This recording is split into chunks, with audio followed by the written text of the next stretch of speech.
Live from the Backstretch at historic Saratoga Race Course, this is Racing Across America with Seth Merrow.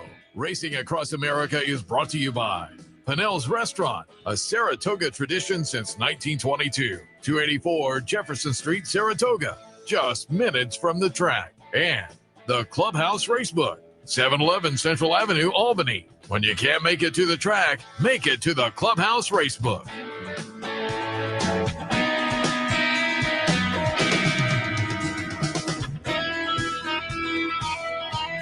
Good morning and welcome to Racing Across America on a gorgeous Saturday morning, live from our Clare Court location. The last Saturday, bittersweet though. I am kind of wiped out. I have to admit, but it's always bittersweet because it's been a fun meet up here, and we still have a fun weekend right through Labor Day. Don't forget tomorrow, the quarter zip, the last giveaway of the meet, free with paid admission while supplies last. That's tomorrow. Tomorrow also the last low rollers contest. Keep that in mind as well for up here. So looks like a big weekend. Weather's great today. Weather is supposed to be good through the remainder of the weekend, the holiday weekend as well. So looking forward to it. And looking forward to today's edition of Racing Across America. A little bit later on, we'll be joined by trainer Tom Morley, who had a really nice day yesterday. A couple of wins. He beat the fastest horse in the world when he beat Schwarzenegger with a late run from Atfield, and that was kind of an emotional victory for the team. We'll talk a little bit about that, but he also earlier had won the Bernard Baruch with Donegal Momentum. So it was a nice day for Tom. Tomorrow he has one running at Kentucky Downs. We'll hit on that as well. All coming up a little bit later on. The top of the show, as usual on a Saturday morning, visited by our friend Cali. Francois, good morning. Seth, good morning. And just a really, when you talk about emotional, that's just quintessential Saratoga for the day that Tom Morley had yesterday. And I ran into him this morning and I felt like there was not only just it was a big relief off of his chest. You could tell there's a weight off of his chest, but in addition, he was just kind of on a high. So just with the way the day transpired, especially with the latter win, I think that was just emotional for not only the Morley group, but a lot of people on the backstretch. That was a huge testament to kind of the spirit of Saratoga. And we'll talk about that, but it was named after an assistant of Tom's that had passed away. And so, there was some emotional, certainly in the winner's circle, understandably. And it was also just a great win by the horses. They say Schwarzenegger took a lot of action to catch that horse at the wire. Professionalism of that winner was it just makes me that more excited for the connections, because the story of the assistant still will get to carry on within this individual, because we can just, from that, like I said, very professional first time out, expectations are just going to skyrocket from here on out, and rightfully so. Yeah. And it's nice when, a horse gets named after someone special and they kind of come through. It was fun yesterday. And again, we'll have Tom on top of the hour, so stay tuned for that. Generally, what's been going on with you this week? Bouncing around the backstretch and whatnot? Yeah, just, I caught a pony, just sitting on the pony and just kind of having it's quiet Saratoga week. One of the biggest things that I saw over this past week just on the backside is that there were a couple mornings where Todd Pletcher was sitting on the golf cart by himself. He didn't have any owners around him. And I bet that man was just another, like Tom Morley, a different kind of big breath out. Yeah. So not that he doesn't love entertaining his owners, but at the same time, that's not something you typically see during a Saratoga. Let me ask you, because we're here every morning, obviously, throughout the season. And my partner on the Handicapping show commented a couple of times this week, it seems like things were just more quiet this week. And you've been on the backstretch the entire meet. What's it been like? And they are. That's when you get a lot of the connections. You get a lot of these big ownership groups. They come in specifically to run horses and win at Saratoga. So once Travers Day is over, everybody kind of, moves on to the next. And we have Kentucky Downs Kentucky Downs has commenced. So there's a little bit of excitement around that. But I think this is it's just very typical. After everybody kind of comes in for the Summer Derby and after Travers, everybody's kind of thinking, okay, what's next after this is kind of we wrap up this meet. Whereas I love this last week. I like this a little bit quiet. I agree. This is I've had such a fun time having it quiet. I very much, I love the typical Saratoga meet that we get with all, the fanfare and everything that goes along with it. But man, dude, I love these quiet mornings. No, I I'm right love with you. them. A lot of people are like, oh, we should end on Travers. I'm like, no, this last Yeah. weekend kind of kicked back. Racing's still good, but it's very relaxed and a lot of fun. Went downtown last night and had a little downtown action, which I haven't done a whole lot at the meet. There you go. Where'd you end up? I was at the Parting Glass for a while watching some music, and then I Classic. went over to the little taco and donut shop where they make the donuts right there. You get the hot donuts. So I had some of those, and then just walked up and down Caroline Street a little bit. Visited some of my old haunts down there. Like I say, I haven't been out too much this, but it was fun. It was a nice night. It was a little cool, but it was nice. You waited for the crowds to disperse. Exactly. Yeah. Exactly. And it all worked out. So yeah, it's been fun. There's a little bit. It's kind of that not. Almost like a touch of that romantic feel of the backside of the quietness after the Saratoga meet. That's just, I will say we had plenty of activity on Clare Court this morning. And again, given the temperature and the weather, that you could tell the horses were really, really into it this morning. Yes, they were. A lot of them were. There was it was a bit buzzy in those first couple of sets, especially with it's a Saturday. There's a lot of action going on. So yeah, definitely. There's still that Saratoga buzz, don't get me wrong, but yeah, a little bit subdued, which is a bit of a nice change in pace. Yeah, absolutely. I liked it. We have our exclamation point, and then there's just a little wind down where you can kind of kick back. I'm all for the last week, no question about it. You've been bouncing around the backstretch and had your camera with you. What you come up with this week? So of course we've got to talk about the fact that Miguel Clement has 3 horses running in the Flower Bowl. Just popped on over a couple days ago, checked to see if he was running all 3. And he is. So let's go ahead and take a look at Miguel Clement here for the Flower Bowl on La Mahena, Balaza, and In Time. First of all, you're running all 3? That's the plan. That's the plan, yeah. Okay, here's hoping. Let's start with La Mahena. Coming off of the 2 wins in the Glens Falls, I mean, there's really not much you can knock against her. Ready to go. She's been in great form, even though she's 6-year-old. She seems to be improving. She's really hitting her best stride at the moment. And she was an impressive winner of the allowance at Aqueduct on firm turf. She was even more dazzling here on soft turf. I don't believe you'll get the same ground this time about, but I do anticipate she'll be very tough. As comparative to last year, what would you say has been the defining factor of that upwards in performance? No, she's in great form. She likes it here in Saratoga. Last year she was unable to run here. She's actually been based here all last year and this year, and I think this is like home base for her. And she really does thrive here. In time, in time she's been training very well. She's in great form. She's run 3 times here, 2 wins, 1 second. She's got tactical speed, so it's up to Dylan Davis to decide where he wants to place her. But she deserves a chance in the Greatest Stakes because she's been improving. She's been running at some of the better fillies, and she can handle firm turf. She can handle a cut in the ground, and she's versatile, so it makes it easier for Dylan to pick out a strip. If you had to operate and control Dylan, where would you love to? What's that optimal spot for this one? Wherever he's comfortable. If they don't go quick, he wants to go in front. I'm more than happy. He dictates things. To go a bit quick, he can be right off them, but I expect him to be forwardly placed. And as long as she's happy and in a good rhythm, she can be forward or be stalking right behind them, but just be in a good rhythm. That's as long as you settle. When going these marathon events, the most important thing is that they're settled the first half of the race, so that they're able to finish the second half. Don't expend any energy. Talk about Balaza. First of all, I love the fact that you got Jamie Rodriguez coming in. Talk about, because you've made it happen a couple of times in Maryland. So talk about him popping up for New York. That's great. Balaza was his first Greatest Stakes victory, so I'm sure she's got a special place for him.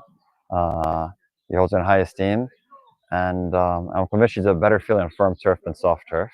We saw that in the Sheepshead Bay, which was very impressive. The next start, it poured, unfortunately, in the New York Stakes. Even though she got Grade 1 black type and she was 3rd, it did enhance her pedigree page, but I don't think it was a true, rating. And the same the other day. It was, a bog in the Glen Falls. She looked like the winner, I thought, at one point, traveling well. She didn't quite finish as well as hoped. I think on firm turf, you expect her to show another dimension again.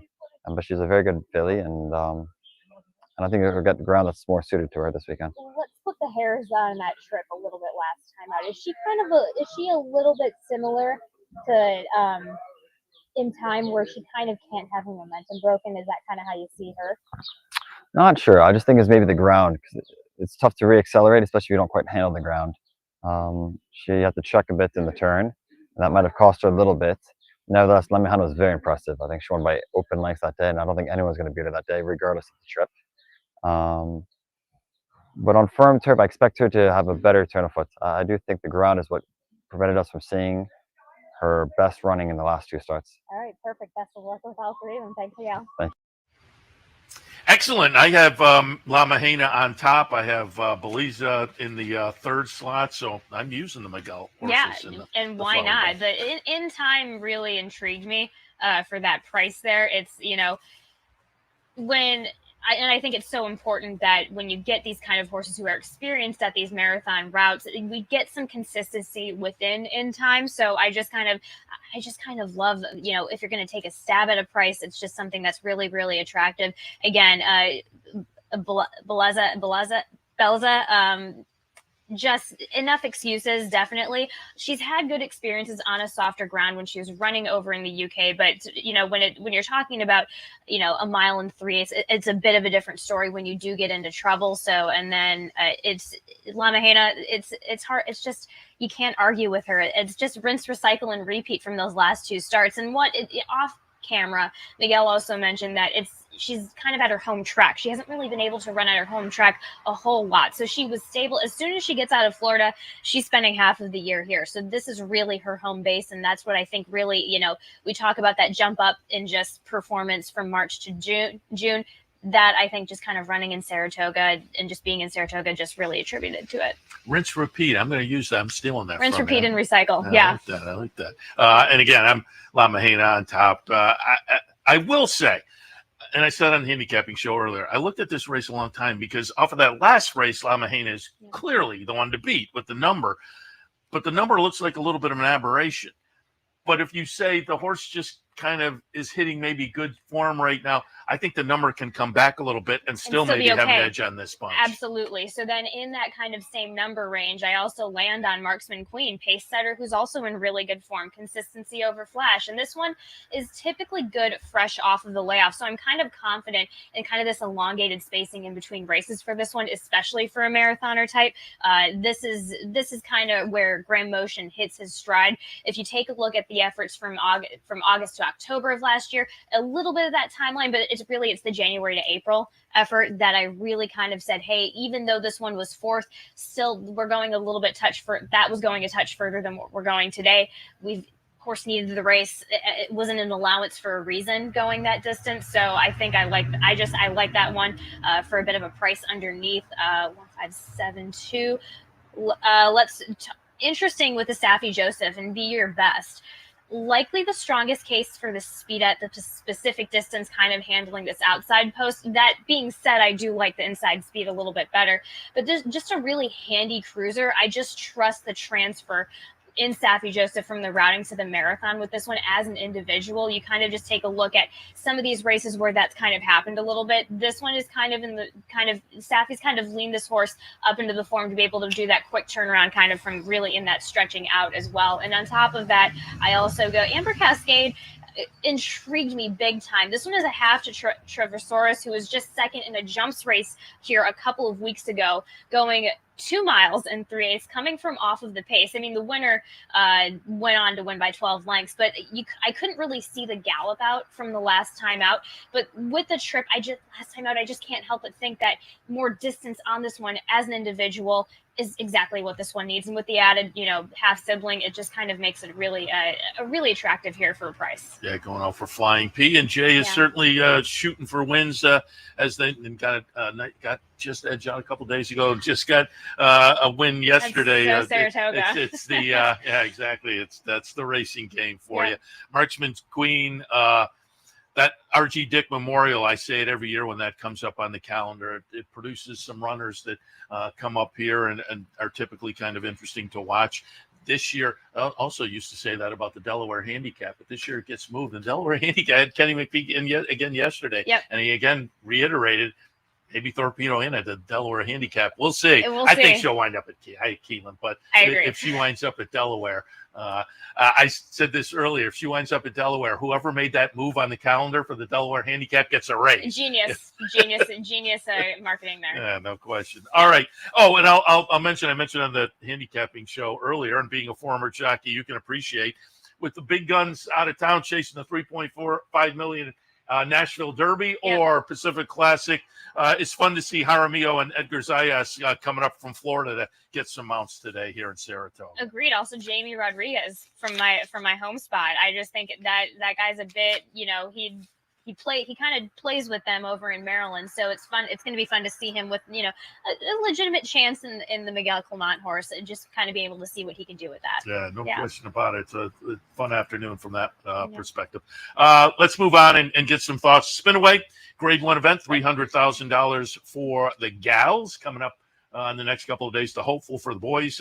Again, 2-year-old races have traditionally wound up the meet, the Spinaway, and the hopeful. But today, the Spinaway, 7 furlongs the trip. Mythical is the one to beat, 3 for 3. But I said it earlier. A lot of times I will land on a horse like this, 3 for 3 in one of the stakes races, beat the boys in the Tremont, and I'll land up on these. And then at 7 furlongs, it just turns out to be a different animal, and they get passed in the stretch. So I went with Tommy Joe over Mythical. It was interesting. David Aragon is in the same boat, 2-1 on Tommy Joe, 5-2 on Mythical. But Tommy Joe off the big debut effort. The one horse Chad Brown debut winner is also interesting. Meringue for Rudy Brissett, I thought was a player. But what did you see in the Spinaway? I go the same direction with Tommy Joe. I think they were honestly, JB was just playing with them in that field. Now and he's not going to let Jaramillo with Mythical get away with what he's been doing last time out, because with Mythical, the numbers have been regressing a little bit. And as you get to these distances, you can't really, there's every bit of chance of Mythical just getting to the front and just completely running away with it. But again, Tommy Joe's on the outside. It makes it's just a really nice setup for Tommy Joe as well. When you talk about that Chad Brown runner, that's exactly what I go with underneath the two of them. Last time out, the knees were essentially kind of locked when the gates opened, and that's what the awkward break came from. And to be honest, she's kind of potentially finding herself in the same spot as well. She's going to be on that inside post waiting for the rest of this field to load up, and she's just going to have to wait a while, and it's just kind of a tale as old as time. If they have to wait and sit a while for all of these horses to load, she may kind of just have that little bit of locked joint, not stiffness, but just kind of waiting game coming out of there. I do love the fact that Chad Brown, as of late, 28% with his second time starters, 35 for 125. But that's kind of what I'm going with. When you talk about Meringue, Rudy Brissett absolutely lost out to the favorite here. I think that kind of says everything within itself. We're going to be getting, she got some good, a little bit of battle testedness out of that effort last time out. And then just for fun, Cena underneath, just because of the fact this one is a half to the Grade 1 Madison winner, Alva Star. Other than that, she's going to have to obviously step it up. But I just thought the breeding behind for this particular distance, I just love to play the 7 furlong breeding game. But yeah, it's pretty straightforward here in the Spinaway. Very good. Yeah. Let's take a quick look at the last couple to complete the late pick 4. Some thoughts on that sequence of races. The 12th today, optional claim or non was a 2 other than. I'm 4, 8, 7, and 5. I put Surveillance on top on the class move for Linda Rice. Victory Way for Bill Mott comes in off a nice race, but it was back on Belmont Stakes weekend, so a little bit of a layoff. What you're talking about comes out of a couple of races that mixed bag, favorite in both of them, or won one of them. And then last time kind of tossed in a little bit of a dud in the Morrissey, but I would expect a rebound on that one. What did you see in the 12th? I saw it the exact same way, Seth, except I did put the number 2 in front, because the number 2, you have to play this one either all or nothing. This one is either going to get to the front and run away with it, or will do absolutely nothing in this race. So on top of that, it's tricky between the 4 and 8th. Overall, within this race, you've got to go, and especially if you're playing a ticket, you have to go with the best excuses that all of these horses have that resonate with you as well. So that's where I say, the number 4 kind of, I'm leaning towards that a little bit.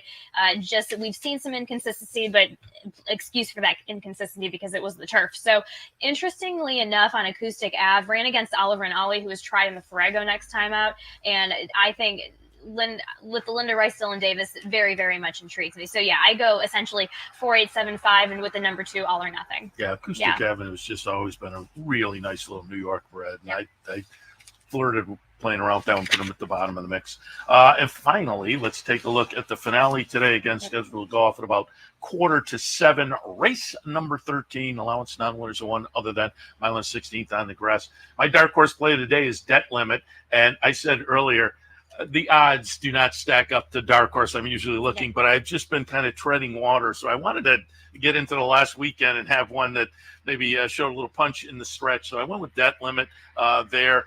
And then I'm out the 11 and the 12. And I must say, the post positions on both of those concern me. Laurel Valley and Main Beach. I think they're players in here, but they will have to overcome the outside post given the mile and 16th on the grass. Your thoughts in the finale? When it comes to the number 12 Main Beach, you can expect Jose Lozano to kind of put a little bit more spice in that breaking point to maybe try and get position early on from that outside post. So I do definitely consider the horse.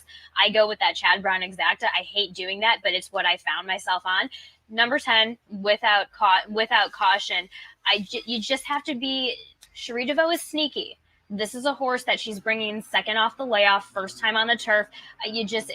She hasn't had the best meet, but she's going to be hard to ignore.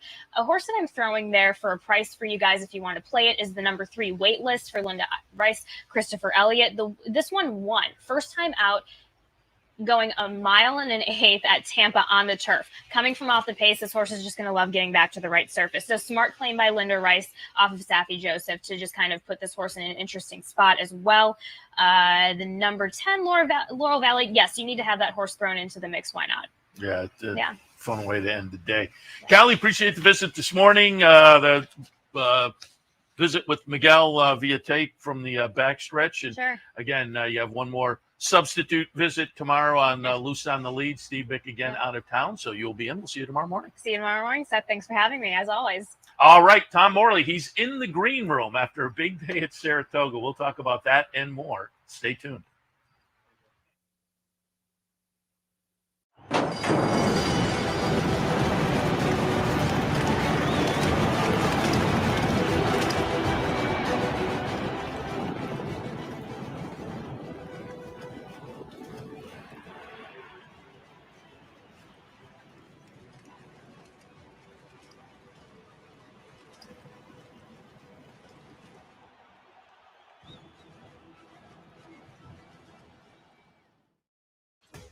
Sometimes it pays to go with the flow, to check your worries at the door, to reconnect with your crew, to follow the thrills and the flavor, to roll with it and see where it takes you, to enjoy every minute to its fullest, and to dance like there's no tomorrow.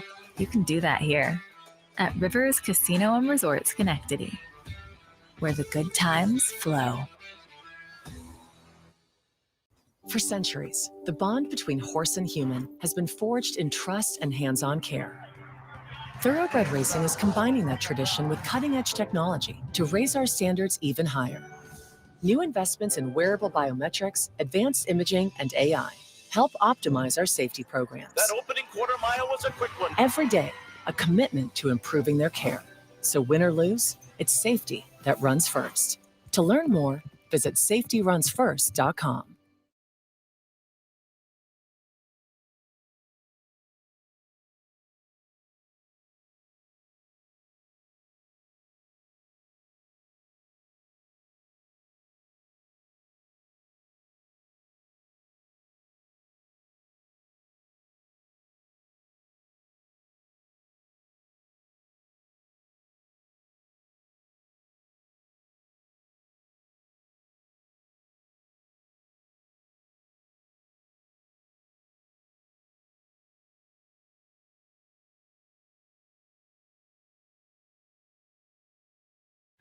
Welcome back to Racing Across America. Yeah, after the, the third race yesterday, the Baruch, I went down to the winner's circle and got the winning trainer and said, can you be on the show? And then I went back down after the 7th race and said, I want to verify because we're going to talk about that one as well. It's a nice day for trainer Tom Morley. Thanks for stopping by. Thank you for having me.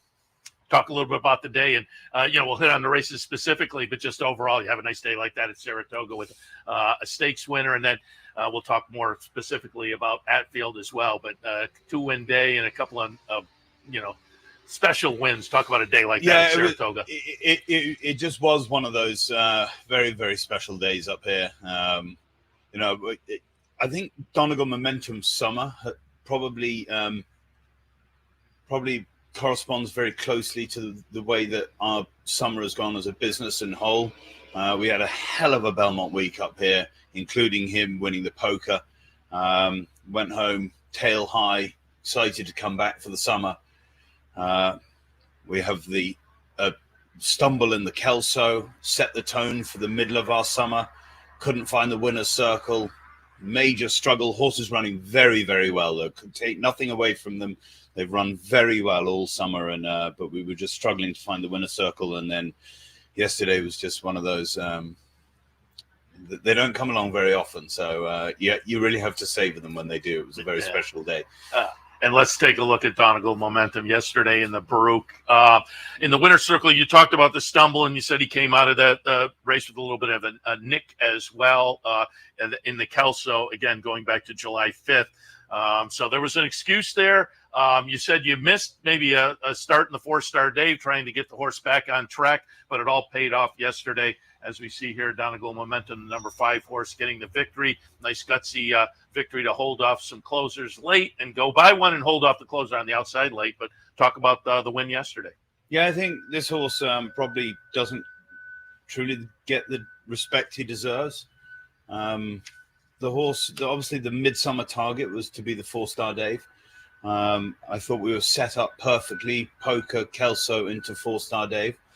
A horse must have struck into him behind in the Kelso because he came out with a nasty laceration in the back of a hind pastern. And the only way a horse can get a laceration there is if another horse has clipped them from behind. Yeah. And that meant that his right hind leg didn't come back under him in time to carry on in stride. Very, very scary moment. He's an unbelievable athlete to not go down in those circumstances. Yeah, it was a funny looking situation. So for him to stand up and come home in one piece was an absolute blessing.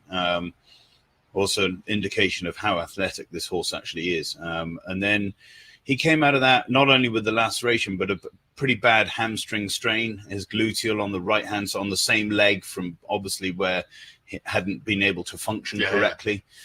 So we missed the 4-star Dave. We took our time. We pointed towards this race as a building block back to the races. And, if you look back through his PPs, who did he beat in the poker? A horse who ran second in the 4-star Dave. Who did he beat yesterday? A 3-time Grade 1 winner. I do think that this is a very, very good horse. I think on his day, on firm ground, probably best at a flat mile. He just got home yesterday. But at a mile on firm ground, I think this horse is as good as any miler on the grass in this country. And really hoping that we get to Keeneland in one piece and have a go at the Coolmore Mile there. And as you say, it was a mile on the 16th yesterday. The horse who was closing on the outside was Program Trader, a Grade 1 winner. So it was a nice win, and that's the game plan to head down to Keeneland. How did he come out of the race? He seems to be fine this morning. He's got good energy, and he ate up last night. He's even after the Kelso, he came back to the barn, and it was nothing had phased him. We were mentally a wreck, but he stood on the wash rack like it didn't piss him off. He wasn't upset. He wasn't sullen. He was fine with it, and he was fine this morning, and that's this is a route we took before with Tell Your Daddy, and we ran second in the race at Keeneland. It's an exciting opportunity. He deserves a go in a Grade 1. We wanted to do it here in the 4-star Dave. He's tried it before in the Hollywood Derby and came up a tiny bit short, but that was a mile and an eighth as a 3-year-old. He's a good horse. Looking forward to it. And you say maybe doesn't get the respect he deserves. And as a handicapper, I always look at horses like this and think because he's won half of his starts now. He's won 6 of 12. Yeah, he's a good horse. I mean, and he's a decent horse on dirt, but he's an exceptionally good talent. When he gets his conditions, he's won races against his conditions. Yesterday, he got an easy lead, but on rain softened ground. He really loves genuine firm ground. And the day that you saw when he got everything together in the poker on genuine firm ground over a track he likes on firm ground at a mile, I thought he was absolutely phenomenal that day. Yeah, looking forward to him then Yeah. on the return down at Keeneland. But as they say, I returned to the winner's circle after race number 7 because this was great, and I didn't realize at the time the story. We'll let you get into that as well. But we're going to pick it up on the far turn because you beat the fastest horse in the world yesterday. Schwarzenegger, everybody had been waiting for him. There have been a few scratches, went off as a short price. The Wesley Ward runner, who looked on the turn like was going to live up to the fastest horse in the world title. But then who's coming late? But the number 7 Atfield, crafty ride by Dylan Davis, and you're just going to get up at the wire. And again, talk about the performance and then fold in the story on the name and how it was an emotional victory for you and your team. Well, first of all, when the fastest horse in the world is in the race, it makes it a lot easier for the rest of us, because my instructions to Dylan were, don't worry about the favorite. Okay, he's probably going to win. We're here to make sure that we have a really good race, get a really good education. Hopefully he's running on through the wire and we can build off this to go forward. So we take the favorite out of the equation. That's we don't have to worry about that yeah. horse. He's meant to beat us. At the quarter pole, he's going to beat us. At the 8th pole, he's probably still going to beat us, but it creeps into your mind at that point that everything's gone right for your horse and you're getting the education that you've asked for the horse first time out. I don't try and win races first time out. If people don't realize that and haven't realized that, then God bless you, because you don't read the racing form statistics. And I think that's admirable, because I personally hate them as well. I'm not a win percentage guy. I'm not a first time out sort of trainer. That's just not the trainer I am. So at the 8th pole, I'm thinking, well, he's going to have to be brave to go through inside Miguel's horse here. But so far, everything's going to plan, and hopefully we can run on here and get a piece of the race.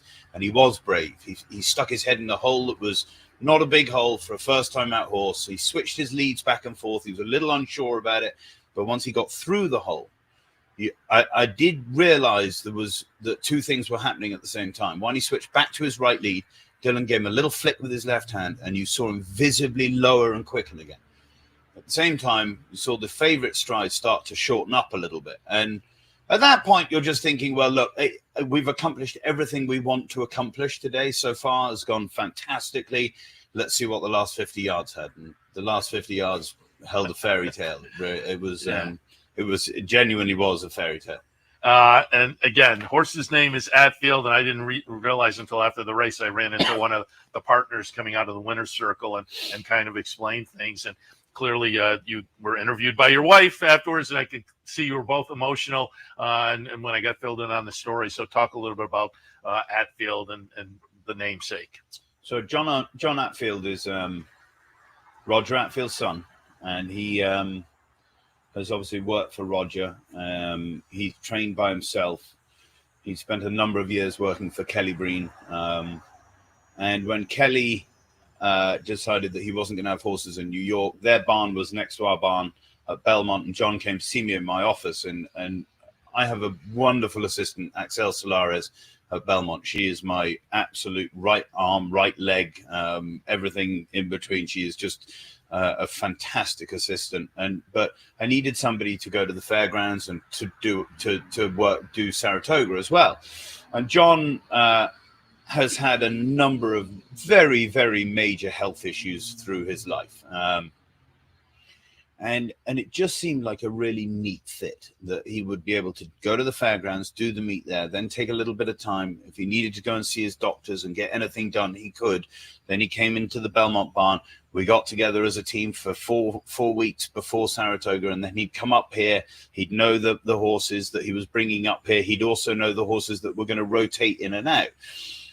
He'd work so hard during the meet up here, and it would physically take a lot out of him. He'd take a bit of the time after the meet because we don't go down to the fairgrounds until November. So again, he had a window of opportunity where he could take care of himself. He was quiet,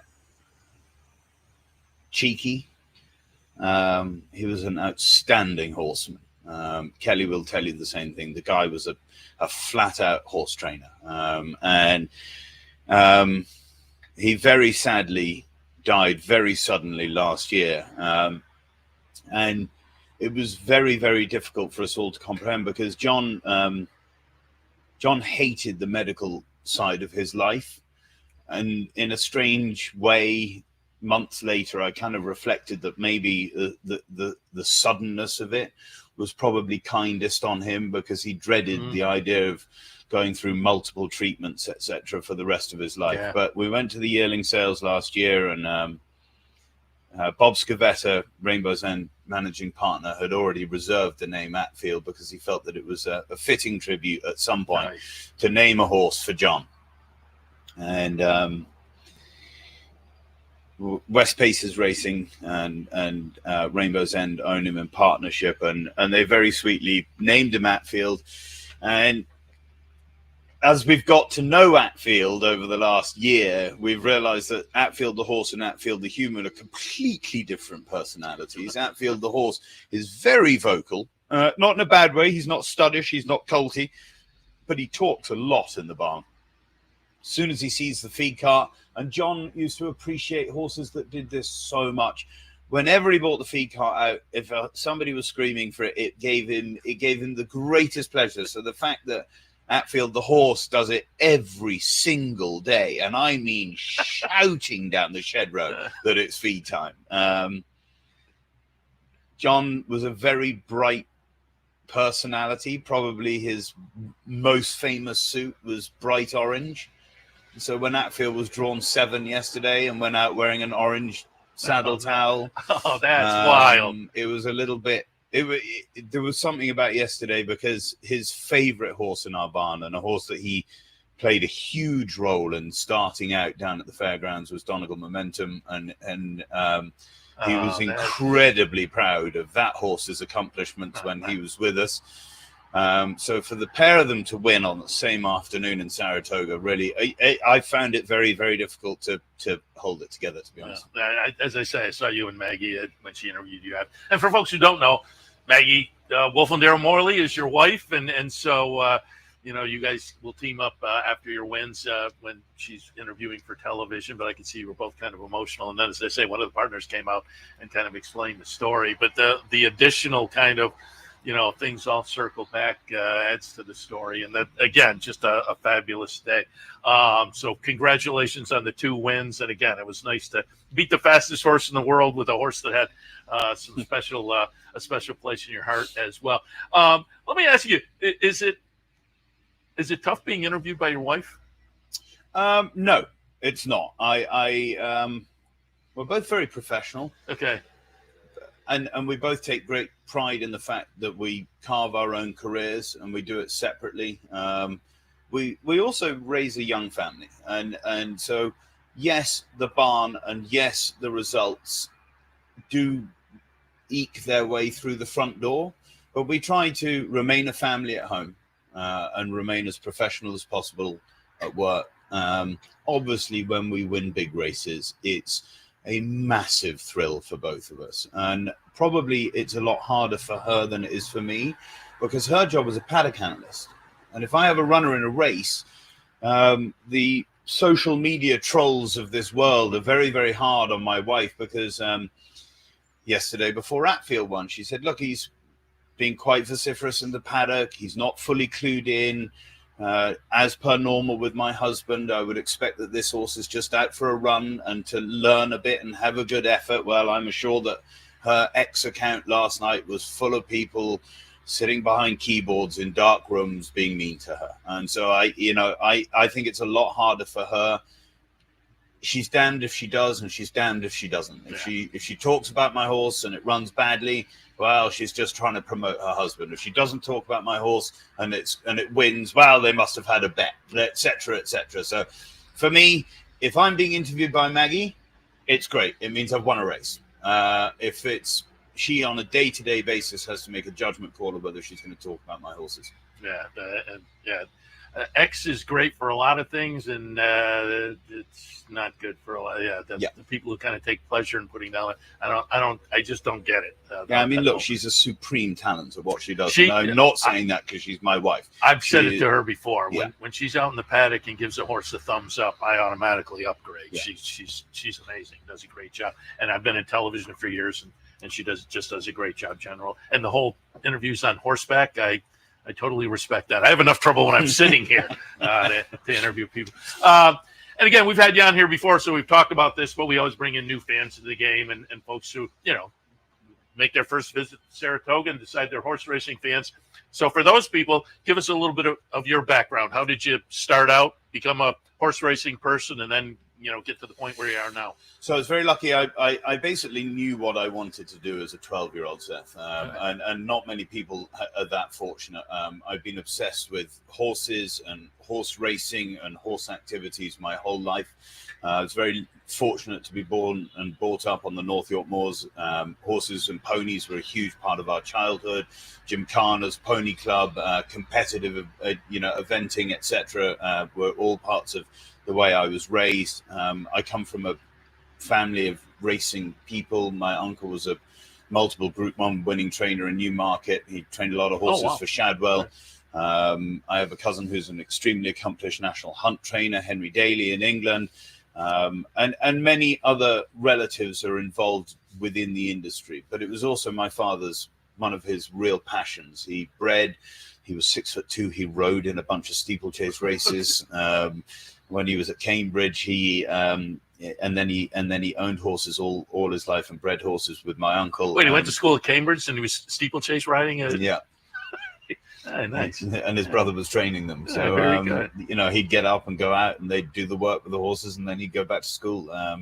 And then I went to spend a summer holiday with him when I was 12 and I looked after my uncle's hacks, and he was an ex-military man, polished his jumper boots and made sure his ponies were immaculately kept. And I was just obsessed with it. And I was very lucky in 1997, my father and my uncle bred a horse called Celeric, who went on to win the Ascot Gold Cup for us. And so that was as big a thrill to me as there will ever be, to have a homebred that you've known since it was a foal win one of the biggest races at Ascot, if not the biggest race at Ascot. For those of us who are traditionalists, the Gold Cup is the pinnacle of Royal Ascot. And I then went to work for Ed Dunlop. I've worked for Andrew Balding. I worked for my cousin, John O. Spencer, in his sports consultancy business in London. And then when I graduated from Newcastle University, I was fortunate enough to get a position on the Godolphin Flying Start program. And I owe that program and Sheikh Mohammed a huge amount. That had to be one of the first classes, probably. We were the third year. Yeah. Okay. And it's been very productive. I think the alumni of that program speaks volumes about how good it actually is. From Dan Blacker in California to Francis Graffard in France, all across the world in the training ranks, the bloodstock ranks, the racecourse management side of things. It is an unbelievable opportunity. And I always say that it affords you 10 years of experience in 2. So after the program, I then went to Newmarket and worked for Jeremy Nazida. I was there for 4.5 years and lucky enough to be there during what I call his public heyday. Jeremy'd obviously been the Godolphin not named assistant trainer for a long time, but we won 14 Group 1s when I worked for him in Newmarket. Fleeting Spirit was European champion sprinter, 60s icon, and we won a lot of races in America as well. Also, Matt came and won the Gotham, and Wilco went to the Breeders' Cup Juvenile, etc. So it really opened my eyes to America. And he said, after 4.5 years, he said, you can start training here now, or you can do what I did. You go to America, learn about American racing, learn about the bloodlines there, etc., and then come home and train. And I came here and went to work for Eddie Keneally. Eddie was the boss. Brendan Walsh was 2IC, and I was the new kid on the block. And I went to Palm Meadows, Keeneland, Churchill, and then I came here. And by the time I got here, I was like, wow, this is an unbelievable circuit to be able to. I've always traveled all my life, and so at that point, I wasn't quite sure why I would go back to Newmarket. Then Eddie very kindly felt that I was ready to have my own division of horses, left me at Belmont with a group of horses. We did very well there. And I met Maggie by this point as well. And the rest is history. I came for 18 months work experience, and 15 years later, wife, 2 kids, and a business. Very good, very good. That's a score right there in the horse racing game. You remember your first visit to Saratoga? Yeah, I do. I was working for Eddie, and Brendan was the assistant. We came up here and we actually had a wonderful meet. I think we won 11 or 12 races, and it was back in the day where my nocturnal activities was a little bit more active than they are right now. It was a great place for a young man to come. It was really fun. Yeah, I said that Cali earlier. I made my first foray for the season down the Caroline Street last night, where I used to be a regular in the day. But you're one up on me. I haven't made it yet. Yeah, no, I had to get one in before the season ended, just for old time's sake. But wanted to hit on another horse because you have one in tomorrow, Kentucky Downs, coming off a win here. A nice win in the maiden special back on August 8th. We're going to take a look at Lawyer Mason. And Lawyer Mason is entered tomorrow in the juvenile sprint down at Kentucky Downs for $1 million, 6.5 on the grass. Talk a little bit about the win on August 8th and expectations for Lawyer Mason tomorrow. Yeah, he's not a big horse, but he's incredibly well balanced. And he's incredibly tenacious, as you can see here, when he broke his maiden, and he finished second on debut as well, going through a tight hole on the rail. I don't think the course will hold any fears for him. I think he will stay the trip very well. And you've got to take a shot at these big pops. Yeah. He's a horse who hopefully will go on as a 3 and 4 year old, but he's certainly precocious enough and fast enough and forward enough right now that he deserves a shot. By Tis the Law. And again, Rainbow End, they were involved yesterday. They're involved in this one as well. So coming out of the nice win up here, and the New York bred, I always say, you have a good New York bred, you have so many options. Yeah, and look, as a New York bred, he's only running for 500,000. Oh, you're right, because of the Kentucky development still. But he's still running for 500,000. Yeah, still pretty good. Yeah. So we'll look forward to that tomorrow, certainly. Just before we let you go, what's the game plan from here? Again, you typically winters now, you've had a string down at the fairgrounds.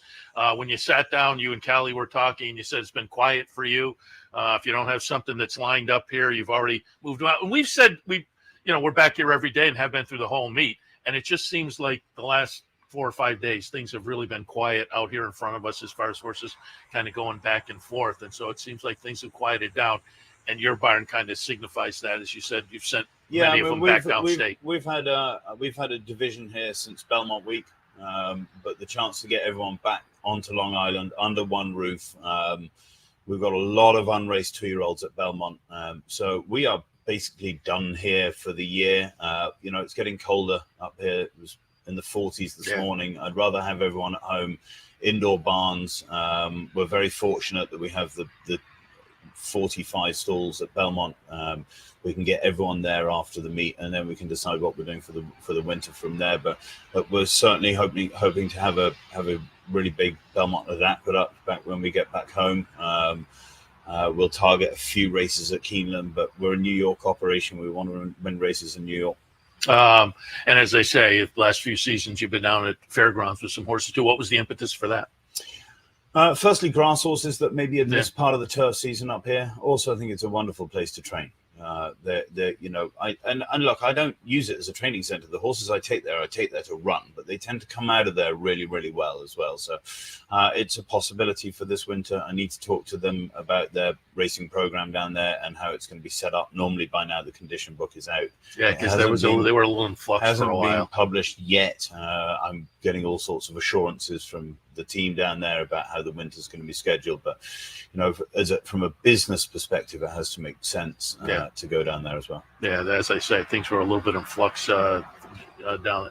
We'll keep our fingers crossed on everything down south for the winter time, because places like fairgrounds and Gulfstream are so important to the whole ecosystem in the winter time. And we're rooting for all of those venues to get things straightened out. But Tom, appreciate your visit this morning. Again, congratulations. Nice little exclamation point on the Saratoga meet, and again, an emotional victory as well. It was fun to watch the big day yesterday, knowing we'd have you in this morning. So thanks for the visit. We'll talk again. Thank you very much for having me on. Happy to. All right, we'll take a quick break and we'll come back and wrap it up on this Saturday morning. Stay tuned.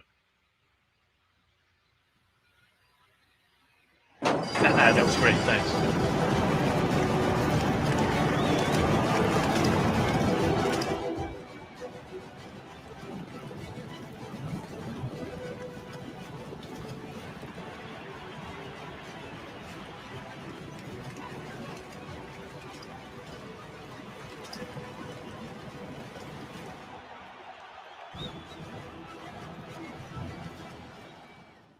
Haven't signed up for a Capital OTB account yet? Now's the time to take advantage of the sign-up bonus.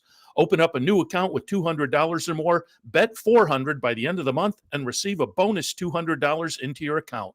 Plus, you can take advantage of everything an OTB account has to offer: wagering from any device, live streaming, racing info, past performances, online promotions, and more. Sign up today and take advantage of the new account bonus. Details at capitalotb.com.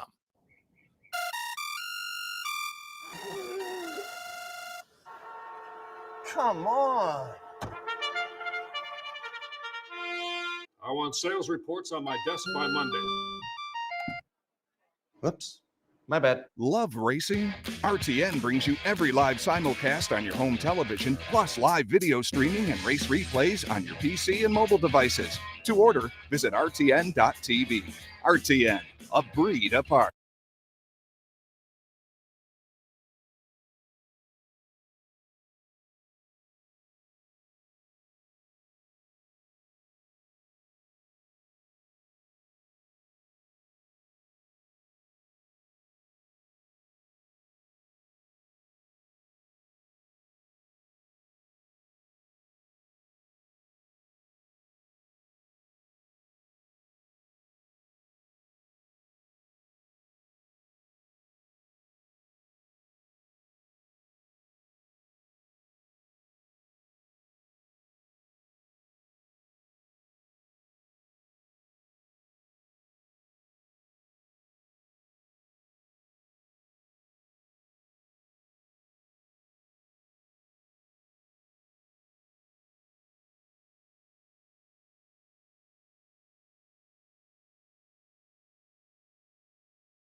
Welcome back. Let's wrap it up and put a bow on it before the NYRA pregame show starts, because, of course, there is an early post time today. Don't forget, today it's 12:05. Tomorrow here at Saratoga, a 14-race card. It kicks off at 11:20. And Monday, same as today, 12:05. So post time today, 12:05. Tomorrow, 11:20. 12:05 on Monday.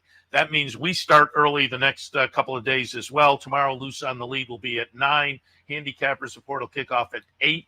So an 8 a.m. start tomorrow for us here on the network. And Monday, it'll be the same as today. 8:30 will kick off with Handicapper Support, 9:30 for Racing Across America. So make those programming notes. We're starting a little bit early each of the next couple of days as we wrap up the meet. Don't forget, I've mentioned it a couple times already, but up here tomorrow, it is quarter zip giveaway day, the last giveaway of the meet, and the one to me that's the most interesting. But if folks are interested in all of them, I kind of like that. There are some that don't appeal to me, but I know, like the pennant didn't appeal to me, but I know other people jumped all over that. But the quarter zip is tomorrow, free with paid admission while supplies last. That's tomorrow. Quarter zip giveaway here at the track. And tomorrow is also the last low rollers contest of the season. And I played the low rollers this week and nothing. And then I tried to play the feeder contest yesterday. And again, it was the last couple of cups, but I'll take my shot tomorrow. Low rollers, last shot of the meet. So keep all of that in mind for the next few days up here at the track. Otherwise, keep in mind Clubhouse Racebook on Sunday. There's the Knockout Challenge that adds a little extra fun tomorrow. Today, there is the Bounty Bet. Keep that in mind for this afternoon. Late Pick 5 right up here at Saratoga for your shot at the Bounty. All of that coming up via Capital OTB. All right, just looking over my notes and whatnot. I think I've covered everything. So thanks for tuning in. Great afternoon of racing coming your way. Tune into the network for all of it. If you aren't coming up or going down to the clubhouse or your local branch, you can watch it all right here on the network. And don't forget the Nashville Derby, $3.5 million for the 3-year-olds down at Kentucky Downs and out in Southern California, Pacific Classic as well. It's a nice Saturday of racing. Great stakes action up here. Jockey Club Gold Cup is tomorrow up here, but again, Nashville Derby and Pacific Classic, and should be good undercard stakes at those tracks as well. So should be a fun Saturday here on the network and beyond. All right, going to wrap it up for this Saturday morning. Seth Merrow live from our Clare Court set. As always, we thank you for tuning in. And again, we'll see you tomorrow a little bit early. Our Sunday kicks off at 8 a.m. for the Handicappers Report. We'll see you then. You've been watching Racing Across America. Racing Across America has been brought to you by Pinnell's Restaurant, a Saratoga tradition since 1922. 284 Jefferson Street, Saratoga, just minutes from the track. And the Clubhouse Racebook, 711 Central Avenue, Albany. When you can't make it to the track, make it to the Clubhouse Racebook. The track is fast and the turf course is firm.